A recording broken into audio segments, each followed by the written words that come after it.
You think Halloween is just about candy and costumes? Well, the truth about Halloween's origins is actually far darker and more twisted than you'd ever imagine. We all know the Halloween we celebrate today. Costumes, trick-or-treating, haunted houses, and creepy decorations. But what if I told you that Halloween started as something completely different? Not only is it one of the most ancient festivals in the world, but it also has roots in death, the supernatural, and ancient rituals. Stick around, and you'll discover how this spooky holiday transformed from terrifying rituals to the fun celebration we know today. So, how did a festival rooted in fear and death turn into a night of fun? There's a huge gap between what Halloween started as and what it has become today. Let's explore where Halloween really comes from and how it's evolved into the spectacle it is now. I bet you'll be shocked by some of the things people used to do to protect themselves on Halloween night. Let's rewind time by about 2,000 years. Halloween actually goes back to an ancient Celtic festival called Samhain, pronounced Samhain, celebrated mainly in what is now Ireland, the UK, and northern France. Samhain marked the end of the harvest and the beginning of winter. The Celts believed that on the night of October 31st, the boundary between the living and the dead blurred, allowing spirits, both good and bad, to walk the earth. Now imagine this. You're living in a world with no streetlights, no modern technology, and no way to explain natural phenomena. For the Celts, the dead returning wasn't a fun idea. It was terrifying. These spirits could destroy crops, cause chaos, or even possess people. The Celts had to protect themselves, so they'd light huge bonfires to ward off the evil spirits and wear costumes, animal skins, and heads to confuse any roaming ghosts. Sound familiar?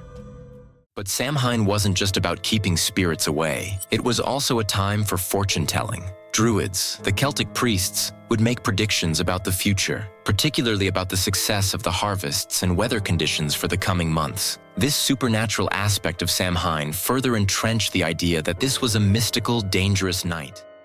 Fast forward to when the Roman Empire conquered much of the Celtic lands. Like any good empire, they took what worked from the cultures they ruled and blended it with their own traditions. The Romans had their own festivals around this time, like Feralia, which honored the dead, and Pomona, the goddess of fruits and trees. Pomona's symbol was, you guessed it, the apple. That's why we bob for apples today.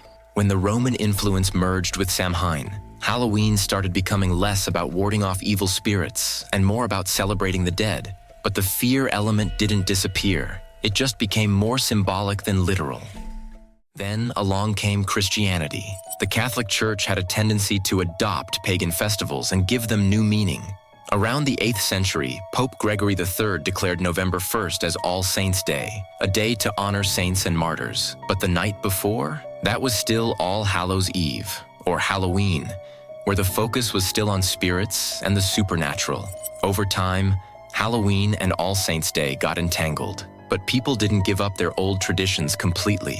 It was still believed that on the night of October 31st, the dead walked the earth. People continued wearing costumes to hide from spirits and offered treats to avoid tricks. Sound familiar? Yep, this is where the trick-or-treating concept begins to take form. So how did Halloween make its way to the US?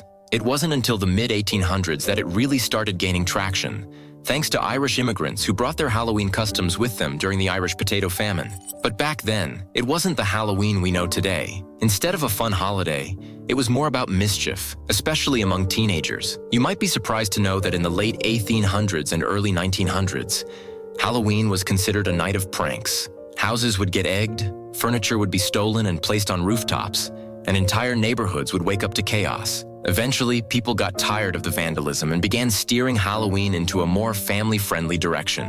That's when organized community events, parades, and the idea of trick-or-treating as we know it started to form.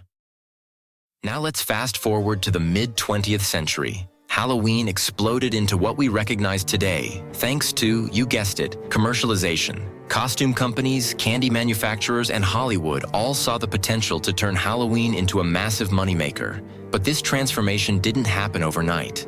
It took decades of gradual change for Halloween to evolve from small neighborhood pranks and local traditions into the multi-billion-dollar industry we know today.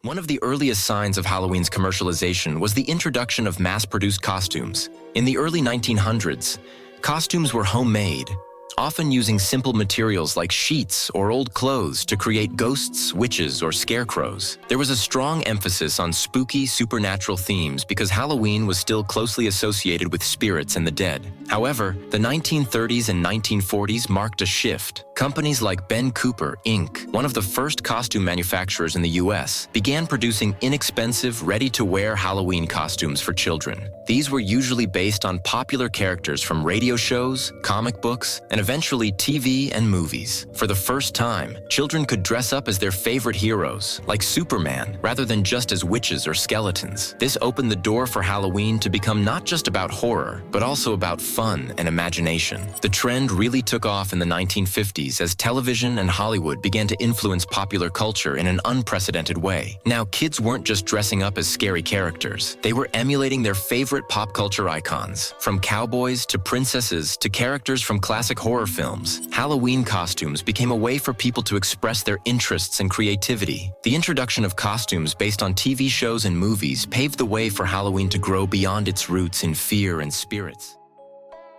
Trick-or-treating, as we know it, also became a national pastime around this time, but it wasn't always such an innocent tradition.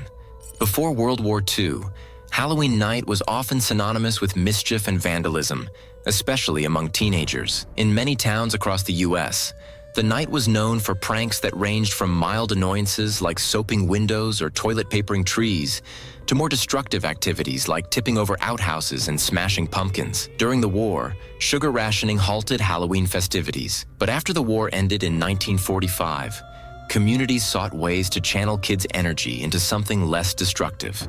Trick-or-treating was promoted as a safer, more family-friendly alternative to Halloween mischief. And with candy no longer rationed, it became the reward of choice. By the 1950s, candy companies saw a golden opportunity. They began to market small, individually wrapped candies specifically for Halloween. This move was both a business decision and a safety measure. Parents preferred factory-sealed candies over homemade treats, which could potentially be tampered with.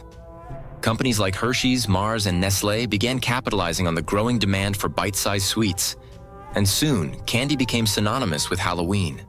Before long, trick-or-treating was ingrained in American culture. Kids all over the country dressed up and went door to door, filling their bags with candy. The tradition spread quickly, thanks in part to community organizations, schools, and local governments that promoted trick-or-treating as a wholesome family activity. By the 1960s, Halloween had shifted from a night of pranks and chaos to a holiday focused on kids, costumes, and candy. Of course, we can't talk about the rise of Halloween without talking about Hollywood's role in shaping the holiday into the cultural phenomenon it is today. While costume companies and candy manufacturers helped bring Halloween into mainstream American life, Hollywood added the spook factor that keeps adults interested in the holiday as well. The 1970s saw the rise of the horror film genre, with movies like Halloween and Friday the 13th cementing Halloween as a night of terror in the collective imagination. These films not only became staples of Halloween viewing, but also introduced the idea of Halloween as a night of fear for adults. While trick-or-treating was for kids, horror movies became the grown-up way to celebrate the holiday.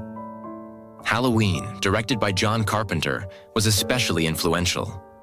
The film, which tells the story of Michael Myers, a masked killer who escapes from a mental institution and returns to his hometown on Halloween night, was a huge box office success and set the stage for dozens of sequels, copycat films, and horror franchises. The image of the faceless, masked killer became iconic, influencing not just movies, but Halloween costumes as well. Horror movies and Halloween became intertwined, with many studios releasing their scariest films just in time for the spooky season. Over the years, this tradition expanded to include not just horror films, but also Halloween-themed TV specials, music videos, and even entire theme park events dedicated to scaring people during the month of October. Today, horror films remain a huge part of Halloween culture, with classic franchises like A Nightmare on Elm Street, Saw, and The Conjuring dominating the October box office. Today, Halloween is a massive commercial enterprise. According to the National Retail Federation, Americans spent over $10 billion on Halloween in 2021 alone, making it the second highest holiday for consumer spending, just behind Christmas. The average American spends around $100 on Halloween-related purchases, including costumes, candy, decorations, and party supplies. Costumes are by far the biggest category, with adults, children, and even pets getting in on the action. From simple ghost costumes to elaborate pop culture references, the costume industry alone brings in billions every year. And it's not just traditional Halloween costumes anymore. Over the years, we've seen everything from political figures to viral internet memes become Halloween staples. If it's trending, there's probably a Halloween costume for it. Decorations are another huge part of modern Halloween. While pumpkins and cobwebs used to be the go-to, now people are decking out their homes with everything from giant inflatable spiders to intricate haunted house setups. Many people treat Halloween almost like a second Christmas, with entire neighborhoods competing to have the spookiest, most elaborate decorations. Then there are the haunted houses, corn mazes, and other seasonal attractions that pop up around Halloween. What started as simple community events have now turned into multi-million-dollar businesses. Some of the biggest haunted houses in the country attract tens of thousands of visitors every year, offering elaborate sets, professional actors, and special effects designed to give people the ultimate scare. And let's not forget about the food industry. Candy sales skyrocket during October, with popular brands like Reese's, Snickers, and M&M's leading the charge. But it's not just candy that sees a bump. Pumpkin-flavored everything is another hallmark of the Halloween season, with coffee shops, bakeries, and supermarkets all cashing in on the pumpkin spice craze. It's also worth noting that Halloween's commercialization isn't limited to the United States. In recent decades, Halloween has spread to countries around the world, often taking on a commercialized, pop culture-focused form in the process. While it's still primarily celebrated in the US, Canada, and the UK, countries like Japan, Mexico, and even Australia have started to adopt Halloween traditions, especially in urban areas. In some places, Halloween has become less about its original meanings and more about the costumes, parties, and fun. In Japan, for instance, Halloween is more of a social event with elaborate costume parades and parties, but no trick-or-treating. In Mexico, Halloween competes with the more traditional Dia de los Muertos, or Day of the Dead, a holiday that focuses on honoring deceased loved ones rather than dressing up for fun. However, even there, the influence of Halloween is growing. With all of this, Halloween's journey from an ancient festival to a global, commercialized holiday is undeniable. What began as a night to ward off spirits has become a billion-dollar industry full of fun, fear, and fantasy. So here's the truth about Halloween. It started as a festival to protect the living from the dead. Over centuries, it's been shaped by religion, history, and pop culture, turning from a night of terror into a billion-dollar celebration of everything spooky. But while we may think Halloween is just fun and games now, its roots are still very much alive. Beneath the costumes and candy is a deep connection to death and the supernatural, something to think about the next time you carve a pumpkin or put on a mask. Halloween has traveled an extraordinary path, evolving from ancient Celtic rituals to the fun, family-friendly event we know today. But it's important to remember that Halloween is more than just a night for trick-or-treating. Its deep roots are still a reminder of the human fascination with life, death, and the mysteries in between. If you enjoyed this deep dive into Halloween's origins, subscribe for more and leave a comment.